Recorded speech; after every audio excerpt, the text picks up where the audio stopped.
الله غي ناکام کړل. ورسره راځي بیا تفصیل سره تاسو ته خایمه.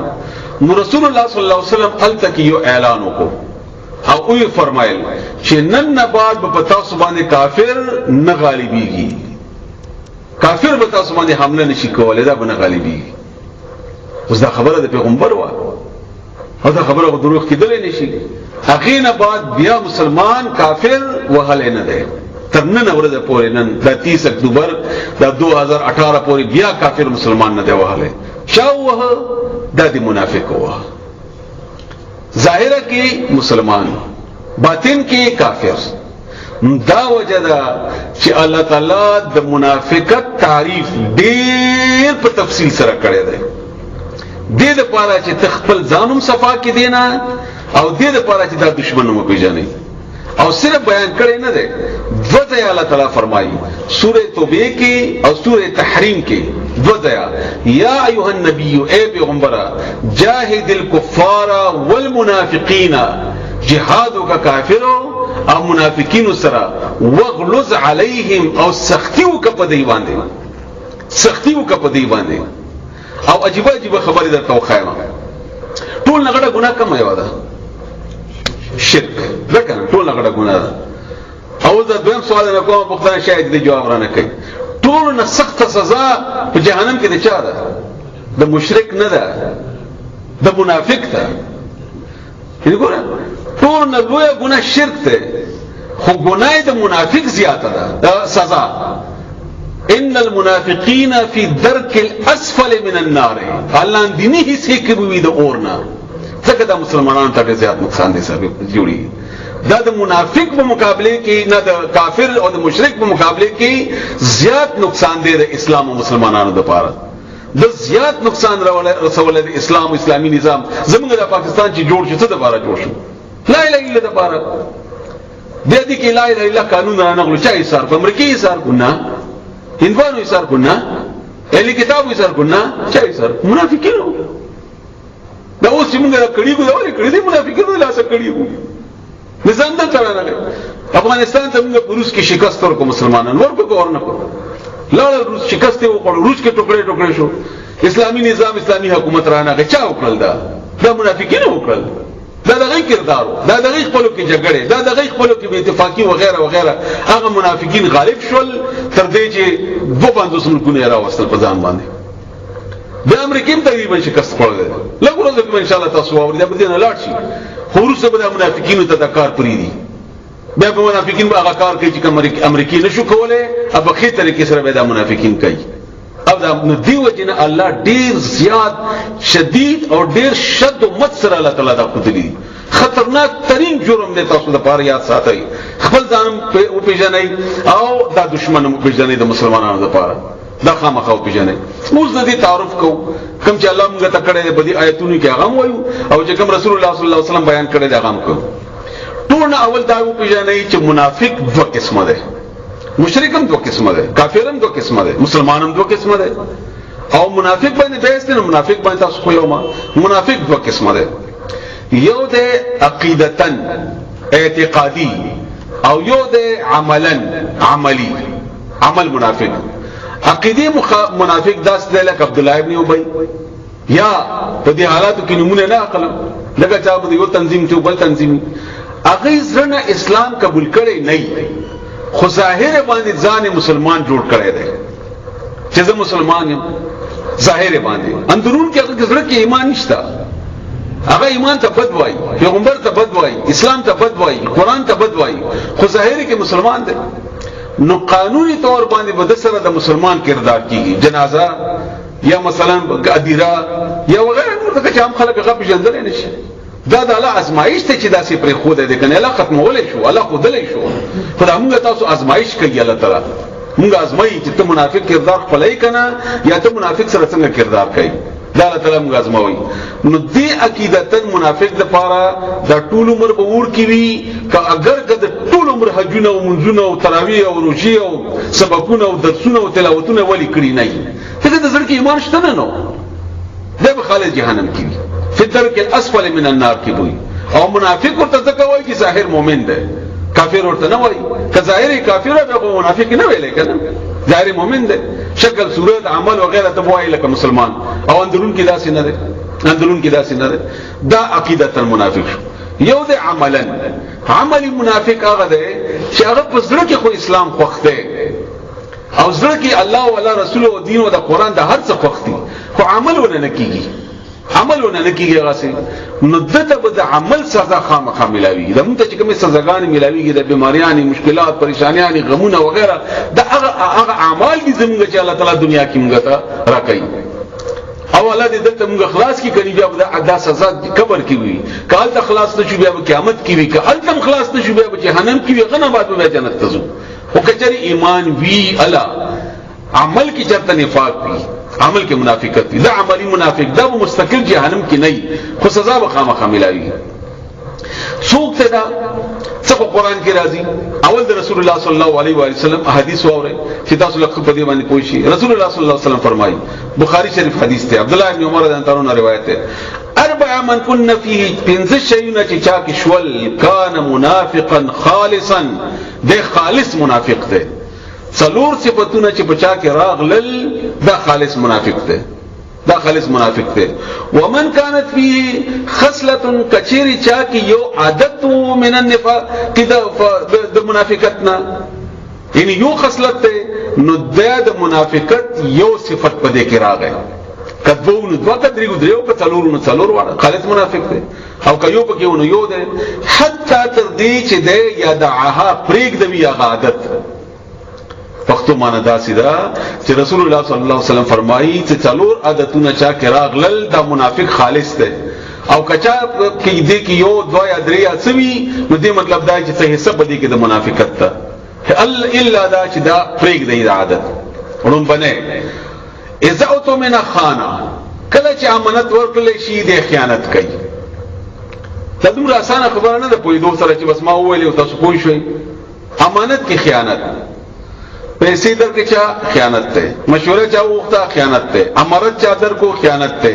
نوکری کوي هغه امانت ته کې خیانت کوي استادی کوي هغه امانت ته کې خیانت کوي خدای امانت ته کې خیانت کوي بچي امانت ته الله کې خیانت کوي دین او اسلام الله تعالی امانت ته په دې کې خیانت کوي دا بډی د الله امانت ته په دې کې خیانت کوي وخت الله را کړی د امانت ته په دې کې هر ځای کې چې امانت ته دغه کې خیانت خائن ده خیانت کوونکې سورہ احزاب کې الله تعالی د دې بهترینه تشریح کړی دا چې ما د قرآن په غرونو باندې او په نورو شنو باندې پیش کوغه انکار وکړو او چې کله مسلمان ته انسان ته پیش کو نو د ذمہ داری واغسته دا ظالم او جاهل دغه چې د امانت کې خیانت وکړو دا د امانت کې خیانت وکړو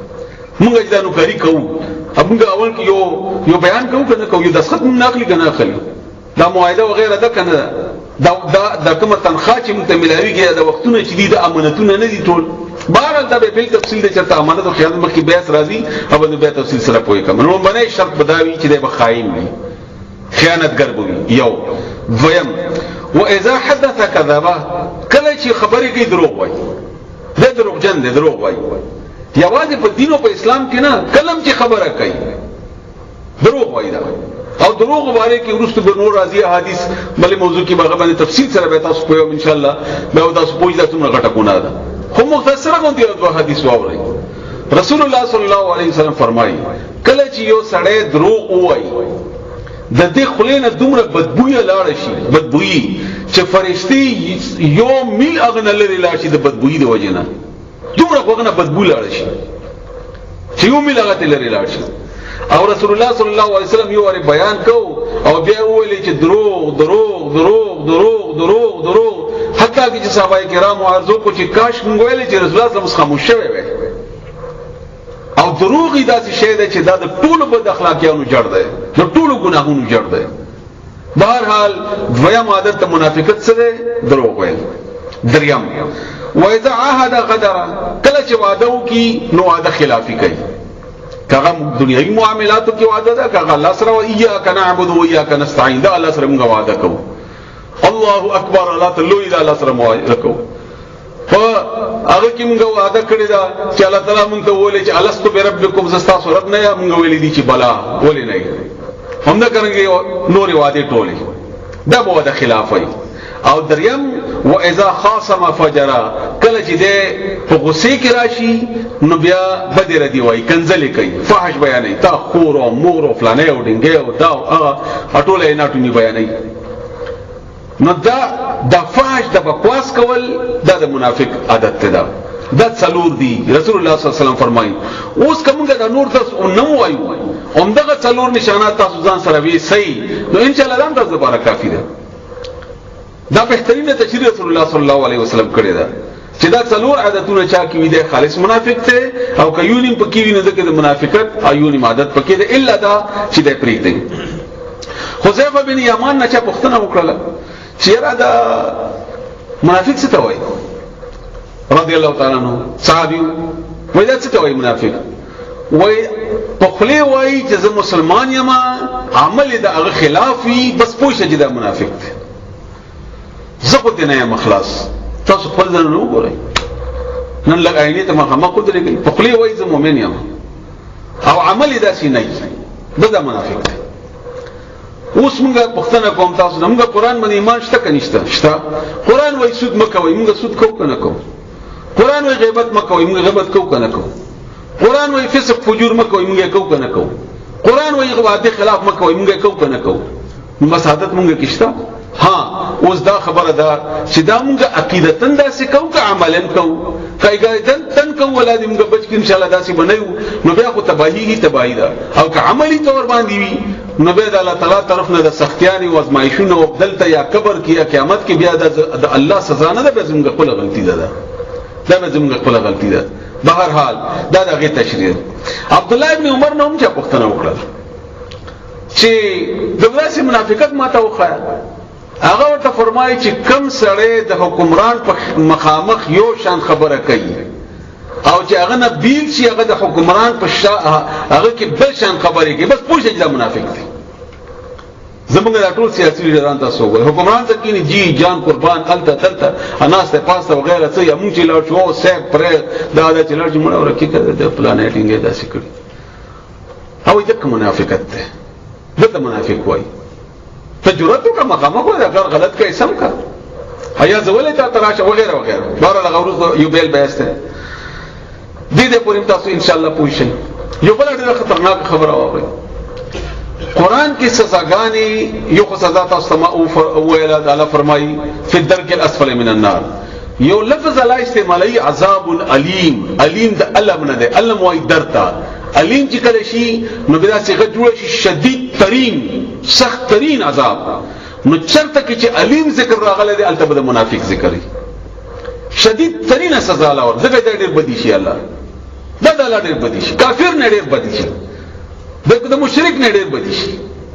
ځکه چې دا دنیا الله پیدا کړې ده د اسلامي نظام لپاره خلافت الله تعالی پیدا کړې ده لپاره ده وایس قال ربک للملائکه انی جاعل فی الارض خلیفہ زبدمکی کې خلیفہ پیدا کوم آدم علی السلام او به دغه په نتیجه کې هو الذی ارسل رسوله بالهدى ودین الحق یظهره علی الدین کله دا نور ټول دینونو باندې د دین غالبیږي رکاوټ منافق ده